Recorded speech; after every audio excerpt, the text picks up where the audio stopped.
بسم الله الرحمن الرحيم نحمده ونصلي على رسوله الكريم.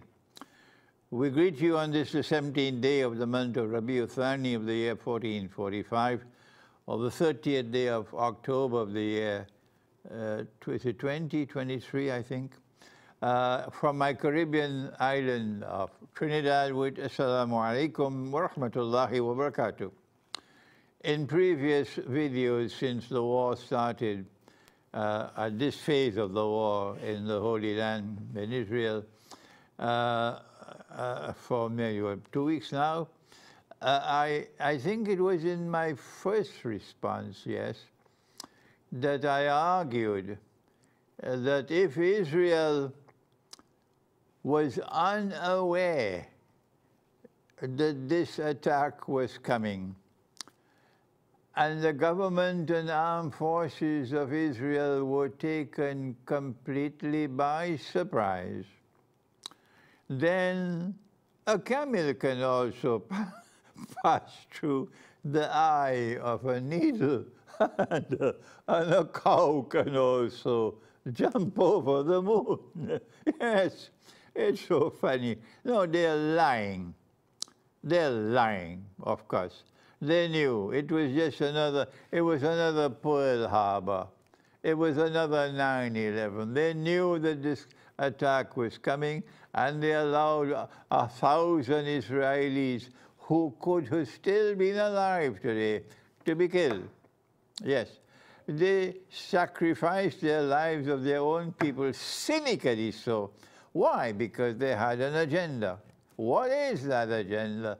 We argued in our first response that in the same way the United States government allowed Pearl Harbor to take place so that it could transform public opinion in the United States, which was against the United States entering the Second World War, to be changed, to be transformed, and allow the United States, with public opinion, to enter the Second World War, and that's what happened.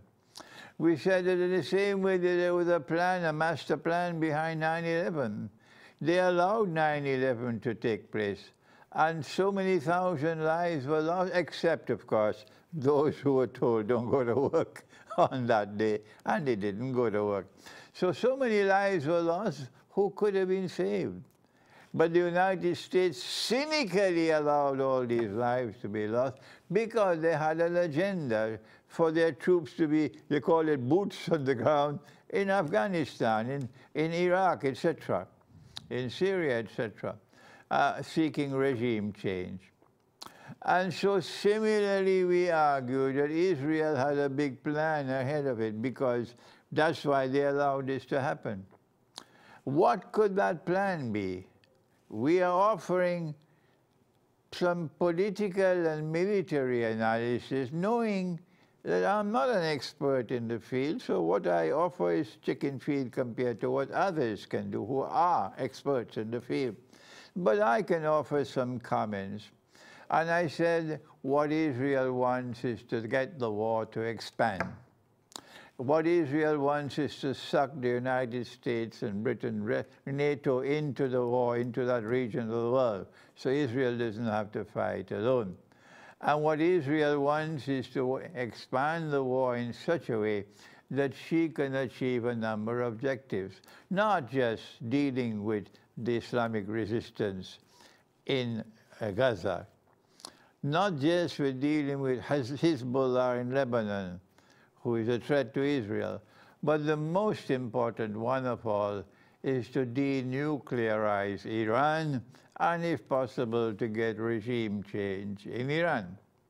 That is the master plan. This is my view in my first response. Events which have unfolded since then have confirmed my views that this is not just a war between Israel and the Islamic resistance. You don't need an aircraft carrier in the Mediterranean Sea next to Israel if it's simply a war with the Islamic resistance in Gaza. You don't need Britain and France and Germany lining up to send troops and Patriot anti-aircraft missiles and so on being placed all over in bases around them. Not at all. because they also know that this plan is for a bigger war, and the target is Iran. Well, then, the Iranian foreign minister is reported to have said recently that Israel has already crossed the red line. And so now this video is being recorded to share with you my view that yes, indeed, we're going to witness soon the war being expanded, and that Iran will be in the war. And we mentioned the implications of war with Iran. Not just that Iran will become a nuclear power immediately, but other than that. We said that Iran will block the Straits of Hormuz. Iran has the capacity to do that. And when the Straits of Hormuz are blocked and oil cannot get through, the supply of oil is disrupted, the price of oil is going to escalate. It's now almost $100 a barrel. Very soon it'll reach 150 and more than that. And as the price of oil goes up, something mysterious will happen to the world of money. Why? What connection is there between the price of oil and money? Answer, it's bogus money. It's fraudulent money. It's haram money being used by all of us today, all of us. Paper money, plastic money, electronic money, cryptocurrencies, central bank digital currencies, all of them. This is the subject I will be teaching on the 17th of December, this December, inshallah, in a seminar in Manchester.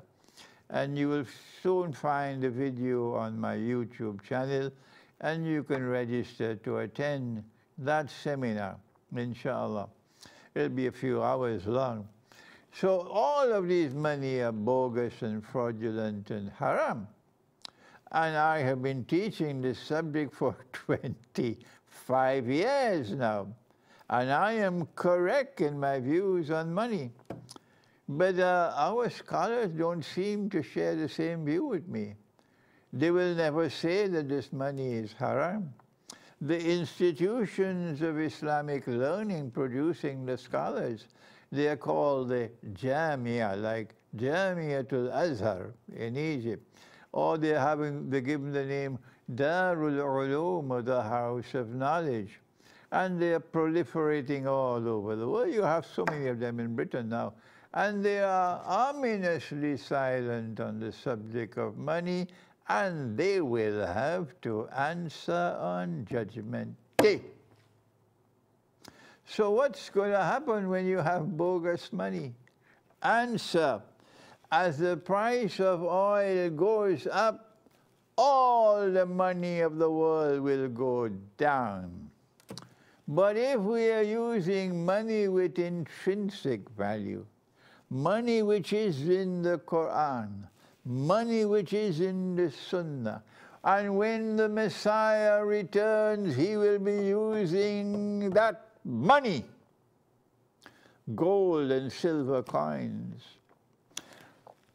When the price of oil goes up, then all of this bogus money will start losing value. Wait, and you will see. And as money loses value, prices will rise. Constantly rising prices is called inflation. But this will not be gradual inflation that's coming when this war expands. It will be dramatic inflation. And when that happens, it will validate this Islamic eschatology that we've been teaching, and our critics have been criticizing and criticizing and criticizing. Ah, yes, that dramatic inflation that's coming will validate what we've been teaching in Islamic eschatology, and the world that is listening and viewing will know that you are bogus in your scholarship. And so prepare for dramatic inflation. How do we prepare for dramatic inflation? Number one, if you can get out of paper money and transform it into gold and silver, do that. You should have been doing that long ago. Number two, it's not just gold and silver which can be used as money. When there's a shortage of gold and silver, what will our prophet do? They don't care for this. But he would use wheat, he would use barley, he would use dates, he would use salt. And we would use sugar as well. We would use rice with the haspadi rice. Any one of these articles of food consumption, which are in an abundant supply in the market and have a shelf life, can be used as money instead of gold and silver.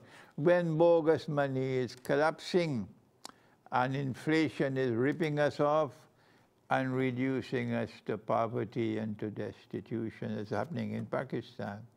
The other thing we can do is to use barter. Barter still is a form, but it has its limitations, barter. We should stock up on non-perishable food from now. Once you listen to this video, go and buy non-perishable food, tin food. Stock up on water, stock up on food, and stock up on energy, on fuel. If you get wood, you can at least use wood for cooking. I use wood when I roast my fish. I roast my fish. I don't use charcoal. I use wood. And I make sure that the flame does not touch the fish. No, the fish is cooked with the heat.